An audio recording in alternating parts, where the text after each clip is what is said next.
ഇത് യഥാർത്ഥത്തിൽ ദിലീപല്ല, കാവ്യാമാധവനാണ് ചെയ്തതെന്നൊരു ഓഡിയോ ഞങ്ങൾക്ക് കിട്ടി. പറയുന്നതിന് എന്തെങ്കിലും കോമൺ സെൻസ് വേണ്ടേ?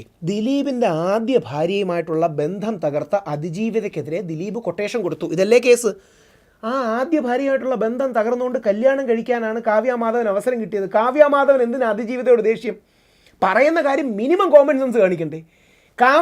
മാഡം കാവ്യയോ വലിയ രീതിയിൽ നമ്മൾ ചർച്ച ചെയ്തല്ലോ. കാവ്യയ്ക്ക് എന്തിനാണ് ഈ അതിജീവിതയോട് ദേഷ്യം? കാവ്യയുടെ ജീവിതത്തിലെ ഏറ്റവും സന്തോഷകരമായ കാര്യമായ ശ്രീ ദിലീപുമായിട്ടുള്ള കല്യാണം, കാവ്യയുടെ കുട്ടി, ഇതെല്ലാം ഉണ്ടാകാൻ കാരണക്കാരിയായ, ഇൻഡയറക്റ്റ് കൂടി കാരണക്കാരിയായ അതിജീവിതയോട് കാവ്യയ്ക്ക് എന്തിനാ ദേഷ്യം? എന്നിട്ട് കാവ്യയെ 2-3 ദിവസം ടാർഗറ്റ് ചെയ്തില്ലേ? എന്നിട്ട് ശ്രീ ഭാഗ്യലക്ഷ്മിയുടെ വളരെ പ്രധാനപ്പെട്ട ഒരു വെളിപ്പെടുത്തലുണ്ടായിരുന്നു, ഒരുപക്ഷെ കേട്ട് കാണും. അതിജീവിത, ഞാനത് ടി വി പറഞ്ഞ ഒപ്പം തന്നെ ഹൈലൈറ്റ് ചെയ്തു. അതിജീവിതയോട്, അതായത് അതിജീവിത എന്ന് പറയുന്ന നമ്മുടെ ആ പ്രധാനപ്പെട്ട നല്ല നമുക്കെല്ലാം ഇഷ്ടമുള്ള അഭിനേത്രി അല്ല മഞ്ജു വാര്യരോട് ദിലീപ് കാവ്യ ബന്ധത്തെക്കുറിച്ച് പറഞ്ഞത്. കാവ്യയുടെ അമ്മയാണ്. കേട്ട് കാണുമല്ലോ. രണ്ട് മഞ്ജു വാര്യർ ഓൾറെഡി കാവ്യയുടെയും ദിലീപിൻ്റെയും മെസ്സേജുകൾ പിടിച്ചു. കേട്ട് കാണുമല്ലോ. പിന്നീട് എന്തിനാണ് ദിലീപിന് അതിജീവിതയോട് ദേഷ്യം തോന്നുന്നത്? ഇത് പറഞ്ഞതിന് ശേഷം, എനിക്കിഷ്ടമുള്ള ആളാണ്, വളരെ ബഹുമാനമുള്ള ചേച്ചിയാണ്, പക്ഷേ പറഞ്ഞതിന് ശേഷം അവരെല്ലാം ഒരു നിമിഷത്തേക്ക് സ്റ്റണ്ടായി. ദിലീപിന് ഈ കേസിൽ മോട്ടീവ് വേണം. പഴയ ഒരു മമ്മൂട്ടി സിനിമയിൽ പറയുന്ന ഓർമ്മയാണ്, മോട്ടീവ്. എല്ലാ ക്രൈമിൻ്റെയും സ്ഥാനത്തിൽ മോട്ടീവ് വേണം. ദിലീപിൻ്റെ ബന്ധം തകരാൻ ദിലീപ് മഞ്ജു വാര്യർ ഭാര്യ ഭർത്തൃബന്ധം, ശ്രീമതി മഞ്ജു വാര്യരോട് ദിലീപ് കാവ്യ ബന്ധത്തെക്കുറിച്ച് പറഞ്ഞത് കാവ്യയുടെ അമ്മ. രണ്ടാമത് മഞ്ജു വാര്യർ നേരിട്ട് ഇവരുടെ മെസ്സേജ് പിടിച്ചു. അതിനുശേഷം അതിജീവിതയോട് മഞ്ജു വാര്യർ അങ്ങോട്ട് ചോദിച്ചു. കേട്ട് കാണും. അപ്പോഴാണ് അതിജീവിത പറഞ്ഞത്. പിന്നെ ശ്രീ ദിലീപിന് എന്തിനാണ് അതിജീവിതയോട് ദേഷ്യം തോന്നുന്നത്? ഇതൊക്കെ ദൈവം പറയിക്കുന്നതാണ്. ദിലീപിനെതിരെ മൊഴി ശക്തമാക്കാമെന്ന് വിചാരിച്ച് കൊണ്ടുവന്നതാണ്. പക്ഷേ അവിടെയാണ് ഈ ദൈവത്തിൻ്റെ കൈയുള്ളത്. ദൈവം പറയിക്കുന്നതാണ്. അപ്പം അങ്ങനെയാണെങ്കിൽ എന്തിനാ വോട്ട്? ഇനിയും താങ്കൾ എന്നോട് പറയുക. ഇത് കേട്ടല്ലോ, ശരിയായിരിക്കുമല്ലോ. എന്തായാലും പേര് എന്തിനാ പേര് പറയുന്നത്? ഭാഗ്യലക്ഷ്മി ചേച്ചി, നമുക്കെല്ലാം ആദരവുള്ള, ഇത്രയും പരിണിതപ്രജ്ഞയായ മലയാള സിനിമയിലെ ഒരു പക്ഷേ ഡബ്ബിങ്ങിലെ ഏറ്റവും വലിയ താരമാണ്. നമ്മളെല്ലാം ഇഷ്ടപ്പെടുന്ന, ആദരിക്കുന്ന വ്യക്തിയാണ്. ഭാഗ്യലക്ഷ്മി ചേച്ചി കള്ളം പറയേണ്ട ആവശ്യമുണ്ടോ? ഇല്ല. ഭാഗ്യലക്ഷ്മി ചേച്ചിയുടെ വെളിപ്പെടുത്തൽ ഞാനടക്കം എല്ലാവരും സപ്പോർട്ട് ചെയ്യുന്നതും എന്താ പറയണേ, ഹൈലൈറ്റ് ചെയ്യുന്നതുമാണ്. ശ്രീമതി ഭാഗ്യലക്ഷ്മി ഇത് പറഞ്ഞു. ഇങ്ങനെയാണെങ്കിൽ താങ്കൾ എന്നോട് പറയൂ, ശ്രീ ദിലീപ് നിരപരാധിയാണെന്ന് ഇതിനേക്കാൾ വലിയൊരു തെളിവ് വേണോ? ഒന്നാലോചിച്ചു. ശ്രീ ദിലീപ് നിരപരാധിയാണെന്ന് ശ്രീമതി ഭാഗ്യലക്ഷ്മിയുടെ വെളിപ്പെടുത്തലിനെക്കാട്ടി വലിയ എന്ത് തെളിവ് വേണം? ശ്രീ ദിലീപിന് അതിജീവിതയോട് ദേഷ്യം തോന്നുന്ന ഒരു കാരണം പോലുമില്ല എന്നാണ് ഭാഗ്യലക്ഷ്മി ചേച്ചി വെളിപ്പെടുത്തിയിരിക്കുന്നത്. പക്ഷേ അതാരും പിന്നീട് ഹൈലൈറ്റ് ചെയ്തില്ല. ശ്രദ്ധിച്ചാണ് മീഡിയക്കാരെല്ലാം അങ്ങ് ഡൗൺ. താങ്കൾ എന്തുകൊണ്ടാണ് ഈ ദിലീപിന്റെ പാർട്ടിൽ നിന്നും കോടതിയോട് സഹകരിക്കാത്ത അവസ്ഥകൾ ഉണ്ടായിട്ടുണ്ട്? സാക്ഷികളെ കൂറുമാറ്റിയ അവസ്ഥകൾ പറയാൻ പറ്റുപോയി. ഈ സാക്ഷികളെ കൂറുമാറ്റി എന്ന് പറഞ്ഞില്ലേ, ആരൊക്കെയാ സാക്ഷികളെന്ന് അറിയാവോ? കാവ്യാമാധവന്റെ വീട്ടുകാര്, പിന്നെ സിദ്ദിഖ്, നാദിർ ഷാ, ഇവരൊക്കെ ദിലീപിനെതിരെ മൊഴി കൊടുത്തു എന്നാണോ പറയണേ? എന്താ സംഭവിച്ചെന്ന് അറിഞ്ഞിരിക്കണം. അപ്പോഴേ അതിൻ്റെ എക്സ്റ്റെൻറ്റ് മനസ്സിലാവൂ. ഇവർ പറയാത്ത മൊഴികൾ പോലീസ് ഇവരുടെ മൊഴിയാണെന്ന് പറഞ്ഞ് കോടതി പ്രൊഡ്യൂസ് ചെയ്തു. അപ്പോൾ അവർ പറഞ്ഞു ഞങ്ങൾ ഇങ്ങനൊന്നും പറഞ്ഞിട്ടില്ല. അതാണ് ഈ സാക്ഷി കൂറുമാറി എന്ന് പറയുന്നത്. കള്ളം പറയുക. ഇനി ദിലീപിൻ്റെ സഹോദരൻ അനൂപ് ദിലീപിനെതിരെ ഇപ്പോൾ പ്രോസിക്യൂഷൻ അവസാനം കൊടുത്തിരുന്നു.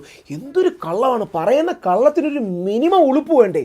അതായത് ദിലീപിൻ്റെ സഹോദരൻ പ്രോസിക്യൂഷൻ സാക്ഷിയായിരുന്നു, പിന്നീട് അദ്ദേഹത്തെ മൊഴി മാറ്റാൻ പഠിപ്പിച്ചു എന്ന്. ദിലീപിൻ്റെ സഹോദരൻ ദിലീപിനെതിരെ ആദ്യം മൊഴി കൊടുക്കൂ. പറയണ കള്ളങ്ങൾക്കൊക്കെ എന്തെങ്കിലും ഒരു മിനിമം മര്യാദ വേണ്ടേ? അപ്പോൾ നിങ്ങൾ അറിഞ്ഞാൽ ഞെട്ടും. ഓരോ മലയാളിയും അറിയേണ്ടതാണ്, ദിലീപിനെതിരെ നടക്കുന്നത് ഒരു നരനായാട്ടാണ്. പോലീസിലെ ചിലർ, 95% പോലീസുകാരെ എനിക്ക് ബഹുമാനമാണ്, ഇഷ്ടമാണ്, ആദരവാണ്.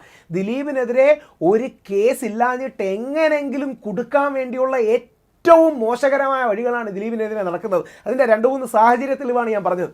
അപ്പോൾ ഇത്തരം കാര്യങ്ങളും കൂടെ നിങ്ങൾ ശ്രദ്ധിക്കണം. ഒരു തെളിവുമില്ലാതെ കോടതി ദിലീപിനുള്ള എതിരെയുള്ള അന്വേഷണങ്ങൾ, തുടരന്വേഷണത്തിന് അനുമതിയൊക്കെ കൊടുക്കുന്നതിന് താങ്കൾ എങ്ങനെയാണ്? അപ്പോൾ കോടതി കാണിക്കുന്നത് നമ്മുടെ ദിലീപിന് എതിരായിട്ടല്ല. കോടതിയെ ബഹുമാനമാണ്. കോടതി അടക്കം മാധ്യമ സമ്മർദ്ദങ്ങൾക്ക്, സോക്കോൾഡ് പൊതുജന സമ്മർദ്ദങ്ങൾക്ക് ആവുമ്പോൾ ക്രിറ്റിസിസം വരണ്ട എന്ന് പറഞ്ഞ് അന്വേഷിക്കും എന്ന് പറയുന്നതാണ്. ഈ സിയാദ് റഹ്മാൻ സാറിൻ്റെ വിധി കാണും, പക്ഷേ വിധി കണ്ടു കാണും, അല്ലെങ്കിൽ ഈസിലി അവൈലബിൾ ആണ്. അദ്ദേഹം പറയുന്നത് എന്താ, യഥാർത്ഥത്തിൽ CBI എൻക്വയറി കൊടുക്കണമെന്നുള്ളതായിരുന്നു അതിൻ്റെ റൈറ്റ് എന്നാണ് എൻ്റെയൊക്കെ വിശ്വാസം. പക്ഷേ കോടതിയെ കുറ്റം പറയാൻ നമ്മൾ ആളല്ല. കോടതിയുടെ റൈറ്റാണ്, കോടതിയുടെ താല്പര്യമാണ്. ആ കോടതി വിധിയിൽ പോലും ഇങ്ങനൊരു വരിയും ശ്രദ്ധിച്ചു കാണൂല്ലേ, ആസ് ഓഫ് നൗ ഞാൻ I am ready to accept the contention. ദിലീപിനെതിരെ തെളിവൊന്നുമില്ല. ഈ അവിടെ ഇവിടെ ഇല്ലാത്ത ഓഡിയോ ക്ലിപ്പ് വെച്ചാണോ ഇങ്ങനെ സാധനം തെളിയിക്കാൻ പോകുന്നത്? പക്ഷേ എങ്ങനെങ്കിലും ദിലീപിനെ കുടുക്കി തകർക്കണം. സായ് ശങ്കർ എങ്ങനെയാണ് അപ്പോൾ ഈ കേസ്? വളരെ നല്ല ചോദ്യമാണ്. സായ് ശങ്കർ ആദ്യ ദിവസം ഞാനും കൂടെ ഇരുന്ന ചർച്ചയിലാണ് സായ് ശങ്കർ നമ്മുടെ റിപ്പോർട്ട് TV വന്നത്. സായ് ശങ്കർ ആദ്യം പറഞ്ഞത് എന്താണെന്നറിയോ? എന്നോട് ചോദിച്ചു ബൈജു പൗലോസ്, നിനക്ക് നിൻ്റെ കുടുംബം വേണോ രാമൻപിള്ള വേണോ? ഇത് സായി ശങ്കർ പറഞ്ഞ കേട്ട് കാണൂല്ലേ? ഞാൻ സായി ശങ്കർ പറഞ്ഞ വാദത്തിന് അപ്പുറം അപ്പൊ ദിലീപ് ഞാൻ എങ്ങനെയാണ് ചോദിച്ചത് സായി ശങ്കറും ഒരു ബന്ധം വന്നത്? രാമപിള്ള സാർ കാരണം. രാമപിള്ള സാറിന്റെ എന്തിനാണ്? പഴയ കേസിലെ ക്ലയന്റ് ആയിരുന്നു. അല്ല, എന്ത് ആവശ്യത്തിനാണ്? അദ്ദേഹത്തിന്റെ സ്വകാര്യ ബന്ധത്തിൽ സ്വകാര്യ ഫോണിൽ ഇരിക്കുന്ന പല കാര്യങ്ങളും, അദ്ദേഹത്തിന്റെ കുടുംബം, അദ്ദേഹത്തിന്റെ വീട്ടുകാരുടെ ഫോട്ടോസ്, ഡോക്യുമെന്റ്സ്, ഇതൊക്കെ എന്തിനാ പോലീസിൽ കൊടുക്കുന്നത്? കേസുമായി ബന്ധമില്ലാത്ത കാര്യങ്ങൾ എന്തിനാ പോലീസിൽ കൊടുക്കുന്നത്? ഇനി തിരിച്ച് വീട്ടുകാരുടെ ഡോക്യുമെന്റ്സും മറ്റു കാര്യങ്ങളുമാണ്, സ്വകാര്യ കാര്യങ്ങളാണ് അദ്ദേഹം റിമൂവ് ചെയ്തതെന്നാണോ താങ്കൾ പറയുന്നത്? അങ്ങനെ സ്വകാര്യ ഡേറ്റയാണ് റിമൂവ് ചെയ്തത്. ഇല്ലെങ്കിൽ എന്റേതാ ഈ ഫോൺ 2021 മേടിച്ചതാണ്. ഈ 2021 ഫോൺ വെച്ച് 2017 ഗൂഢാലോചന എങ്ങനെ തെളിയിക്കും? നിങ്ങൾ ഒരു നിമിഷം ദിലീപ് വിരോധം മാറ്റിവെച്ച് ഈ കേസൊന്ന് ആഴത്തിൽ പഠിക്കൂ. ഇനി സായി ശങ്കറിൻ്റെ വിശ്വാസമാണല്ലോ. സായി ശങ്കർ ആദ്യം പറഞ്ഞത് എന്താ? ഞാൻ 3 മണിക്കൂർ റെക്കോർഡ് ചെയ്ത ഓഡിയോ എൻ്റെ ഇരിപ്പുണ്ട്, കേട്ട് കാണും. എന്നെ കുടുംബത്തെ വെച്ച് ഭീഷണിപ്പെടുത്തി. സായി ശങ്കറിനെ ഞാൻ കുറ്റം പറയില്ല. കുടുംബത്തെ വെച്ച് ഭീഷണിപ്പെടുത്തി ആരാണ് മാറാത്തത്? തന്നെ കുടുംബത്തെ വെച്ച് ഭീഷണിപ്പെടുത്തി ബൈജു പോലോസ് സായി ശങ്കർ പറയുകയും ഒരാഴ്ചയ്ക്ക് ശേഷം ദിലീപിനെതിരെ മൊഴി കൊടുക്കുകയും ചെയ്താൽ വ്യക്തമല്ലേ അദ്ദേഹത്തെ ഭീഷണിപ്പെടുത്തിയെന്ന്? അപ്പം ഇത്തരം കാര്യങ്ങളൊന്നും കാണാതെ ദിലീപ് ഏകപക്ഷീയമായി തെറ്റുകാരനാണെന്ന് പറഞ്ഞ് ആക്രമിക്കുന്നത് ശരിയാണോ? 2, അതിജീവിതയോടൊപ്പമാണ് നമ്മൾ എല്ലാവരും, അങ്ങനെ തന്നെ ആകണം. പക്ഷേ അതിജീവിതയോടൊപ്പം എന്ന് പറഞ്ഞാൽ ദിലീപിനെ കള്ളക്കേസ് കൊടുക്കണോ?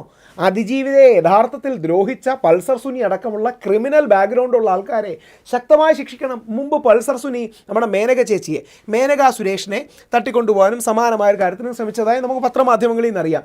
മേനക സുരേഷിനെ തട്ടിക്കൊണ്ടുപോകാൻ ശ്രമിച്ചത് ദിലീപ് പറഞ്ഞിട്ടാണോ? പൾസർ സുനി ഒരു ക്രിമിനലാണ്, അങ്ങേർക്ക് ക്രിമിനൽ ബാക്ക്ഗ്രൗണ്ട് ഉണ്ട്. ഇനിയും പോട്ടെ, ആദ്യ സമയങ്ങളിൽ ദിലീപ് പറഞ്ഞിരുന്നത് പൾസർ സുനി അറിയുപോലും ഇല്ലെന്നായിരുന്നു. അതിനുശേഷം ദിലീപിന്റെ പരിചയം പിന്നീട് എല്ലാം വീണ്ടെടുക്കപ്പെട്ടു. ഏത് കേസ് വീണ്ടെടുക്കപ്പെട്ടു? ദിലീപ് ഫാൻസിന്റെ ആളുടെ ഫോട്ടോ ആണ് പൾസർ സുനിയോടൊപ്പമുള്ള ഫോട്ടോ എന്ന് പറഞ്ഞ് പ്രചരിച്ചത്. ഇനി പോലീസ് പറഞ്ഞൊരു തെളിവ് പറയാം. ബാലചന്ദ്രകുമാർ അതിനുള്ള തെളിവ് പറഞ്ഞിട്ടുണ്ട്. ബാലേന്ദ്രകുമാറിന്റെ ആരോപണങ്ങൾ പച്ചക്കള്ളങ്ങളും അർത്ഥസത്യങ്ങളുമാണ്. ശ്രീ ബാലേന്ദ്രകുമാർ അർത്ഥസത്യങ്ങൾ വെച്ച് ഒരു പച്ചക്കള്ളത്തിന്റെ സ്ക്രിപ്റ്റ് എഴുതിയത് അർത്ഥസത്യം എന്ന് പറഞ്ഞാൽ മറ്റൊരു വശം കുറച്ച് സത്യമുണ്ട് എന്നും കൂടെ താങ്കൾ പറയുന്നു. അത് തന്നെയാണ് സത്യം. അർത്ഥസത്യം കള്ളങ്ങളെക്കാൾ അപകടകരങ്ങളാണ്. കാര്യം അർത്ഥസത്യം വന്നു കഴിഞ്ഞാൽ കള്ളങ്ങൾ, അതായത് പെട്ടെന്ന് സത്യമാണെന്ന് തോന്നും, എന്നാൽ കള്ളമായിരിക്കും. ഇനി ഒരു ഉദാഹരണം പറയാം. ബാലേന്ദ്രകുമാർ പറയുന്നത് എന്താ? ശ്രീ ദിലീപിന് ഇത്തരം കാര്യങ്ങൾ അറിയാം, അല്ലെങ്കിൽ അദ്ദേഹത്തിന് ബന്ധമുണ്ടെന്നാണ്. ശ്രീ ദിലീപിനൊരു മുഴുനീള ക്ലിപ്പ് പ്രൊഡ്യൂസ് ചെയ്തല്ലോ. 18 ലക്ഷം രൂപ രണ്ടുപേരുടെയും ഇദ്ദേഹത്തിന് കടമുണ്ട്, 10 ലക്ഷം 8 ലക്ഷം.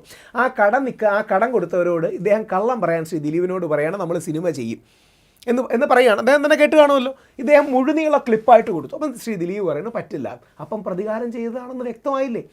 ബഹുമാനപ്പെട്ട ഹൈക്കോടതി ചോദിച്ചില്ലേ 4 വർഷം നിങ്ങൾ എവിടെയായിരുന്നു? അപ്പോൾ ദിലീപിനെ ബ്ലാക്ക് മെയിൽ ചെയ്ത് ദിലീപിനെ കൊണ്ട് സിനിമ ചെയ്യിക്കാന്ന് ബാലേന്ദ്രകുമാർ വിചാരിച്ചു. അപ്പം ദിലീപിന്റെ തന്നെ തിരക്കഥാകൃത്തായ റാഫി പറയുന്നത് ബാലചന്ദ്രകുമാറാണ് ആ സിനിമ വേണ്ട എന്ന് വെച്ചത്. ബാലേന്ദ്രകുമാർ എങ്ങനെയാണ് വേണ്ടെന്ന് വെക്കുന്നത്? പറയാം, ബാലേന്ദ്രകുമാറാണ് എന്നെ വിളിച്ചു പറഞ്ഞത്. നമ്മൾ ഈ മൊഴിയിലെ വാക്കുകൾക്കാണ് പ്രധാനം. ശ്രീ റാഫി പറയുന്നത് കേട്ട് കാണുമല്ലോ. റാഫി പറഞ്ഞ എന്താ? റാഫി പുറത്ത് മാധ്യമങ്ങളോട് പറഞ്ഞു ബാലേന്ദ്രകുമാറാണ് എന്നെ വിളിച്ചു പറയുന്നത്.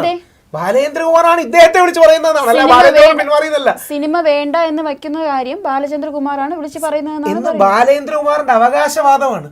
അതായത് അതിനു മുൻപ് ദിലീപ് പറഞ്ഞിട്ടില്ല, ദിലീപാണ് ബാലചന്ദ്രകുമാറിനെ റാഫിയെ പരിചയപ്പെടുത്തുന്നത്. ആയിക്കോട്ടെ, ശ്രീ ദിലീപ് സിനിമ ചെയ്തില്ലെന്ന് തീരുമാനിക്കുന്നു, ബാലേന്ദ്രകുമാറിന് ദേഷ്യമാകുന്നു, പ്രതികാരം ചെയ്യാൻ തീരുമാനിക്കുന്നു, അദ്ദേഹത്തെ ടാർണിഷ് ചെയ്യാൻ തീരുമാനിക്കുന്നു, ഇവിടെ വിളിച്ചു പറയുന്നു ഞാൻ സിനിമയിൽ നിന്ന് പിന്മാറിയുന്നു. ഇല്ലെങ്കിൽ ശ്രീ ദിലീപിന്റെ സിനിമയെന്ന്, അല്ലെങ്കിൽ ദിലീപിനെ പോലെ സൂപ്പർ താരങ്ങളുടെ നിരയിക്കുന്ന ഒരു സിനിമയിൽ നിന്ന് ഇദ്ദേഹം പിന്മാറുന്നത് എന്തിനാ? ഇദ്ദേഹം നടിയോടുള്ള അമിതമായ അഭിനിവേശം കാരണമാണെങ്കിൽ 4 വർഷമായിട്ട് പറയാത്തത് എന്താ? ഒന്നുമില്ല, ചുമ്മാ കള്ളമാണ്. എങ്ങനെങ്കിലും ദിലീപിനെ ടാർണിഷ് ചെയ്യണം, ടാർഗറ്റ് ചെയ്യണം. അതിനെ സപ്പോർട്ട് ചെയ്യുന്ന ഒരുപാട് പേരുണ്ട്. ഇല്ലെങ്കിൽ ഞാൻ ഇനി ഒരു കാര്യം കൂടെ ചോദിക്കാം. അതായത് നേരത്തെ പറഞ്ഞ കാര്യങ്ങളെല്ലാം പറഞ്ഞു, അതായത് ഉത്തരങ്ങളില്ല പലർക്കും, താങ്കൾക്കെന്നല്ല ആർക്കും ഉത്തരവില്ല. ദിലീപിന് എന്തിനാണ് അതിജീവിതയോട് ദേഷ്യവും? ഈ ദിലീപ് എന്ന് പറയുന്ന മനുഷ്യൻ സാധാരണഗതിയിൽ നമ്മളെപ്പോലെ പാവപ്പെട്ട ലെവലിൽ നിന്ന് വന്ന് സ്വന്തം ബുദ്ധിമുട്ട് കാരണം, സ്വന്തം പ്രയത്നം കാരണം വളർന്നൊരു വ്യക്തിയാണ്. സിനിമാ മേഖല എന്ന് പറഞ്ഞാൽ ഒരുപാട് അസൂയയും കുശുമ്പും വിരോധവും പ്രതികാരവും പകയും പണി കൊടുക്കലും ഒക്കെയുള്ള ഏരിയ. ദിലീപിൻ്റെ ശത്രുക്കളെല്ലാം കൂടി ദിലീപിന് പണി കൊടുക്കാൻ തീരുമാനിച്ചു. അതാണ് ഇതിൻ്റെ എല്ലാ ആത്മാവ്. ഇല്ലെങ്കിൽ കാവ്യാമാധവനെ അടക്കം ടാർഗറ്റും ചെയ്യുമോ? താങ്കളും ഒന്ന് ആലോചിച്ച് നോക്കൂ. കാവ്യാമാധവൻ അതിജീവിതയ്ക്ക് പണി കൊടുത്തിട്ട് എന്ത് കാര്യമാണുള്ളത്? ശ്രീ ദിലീപിന് നേരത്തെ പറഞ്ഞ ശരിയാണെങ്കിൽ, ശ്രീമതി ഭാഗ്യലക്ഷ്മി പറഞ്ഞ ശരിയാണെന്ന് വിശ്വസിക്കുന്ന ഒരു വ്യക്തിയാണ് ഞാൻ. ശ്രീ ഭാഗ്യലക്ഷ്മി പറഞ്ഞ ശരിയാണെങ്കിൽ ശ്രീ ദിലീപിന് എന്ത് കാരണമുണ്ട് ഇവർക്ക് പണി കൊടുക്കാൻ? കാര്യം ആദ്യം അറിഞ്ഞതല്ല, രണ്ടാമത് അറിഞ്ഞതല്ല, മൂന്നാമത് അങ്ങോട്ട് ചോദിച്ചിട്ട് പറഞ്ഞ് അതിജീവിതയ്ക്ക് ഒരു റേപ്പ് കൊട്ടേഷൻ കൊടുക്കേണ്ട ആവശ്യമുണ്ടോ? അപ്പോഴാണ് നമ്മുടെ ആദരണീയനായ മുഖ്യമന്ത്രി ശ്രീ പിണറായി വിജയൻ ആദ്യം പറഞ്ഞതുപോലെ ഒരു ഗൂഢാലോചനയും ഇല്ല, എന്ന സത്യത്തിലേക്ക് അത് വിരൽ ചൂണ്ടുന്നത്. ബഹുമാനപ്പെട്ട നടിയെ ആക്രമിച്ചാൽ, ആ അതിജീവിതയെ ആക്രമിച്ചു പൾസർ സുനി അടക്കം, അവർക്ക് അവരുടേതായ സ്വാർത്ഥ താല്പര്യങ്ങളോ സാമ്പത്തിക താല്പര്യങ്ങളും കാണും. അതിനുശേഷം മാസങ്ങൾ കഴിഞ്ഞാണ് ദിലീപ് ഇതിലേക്ക് വരുന്നത്.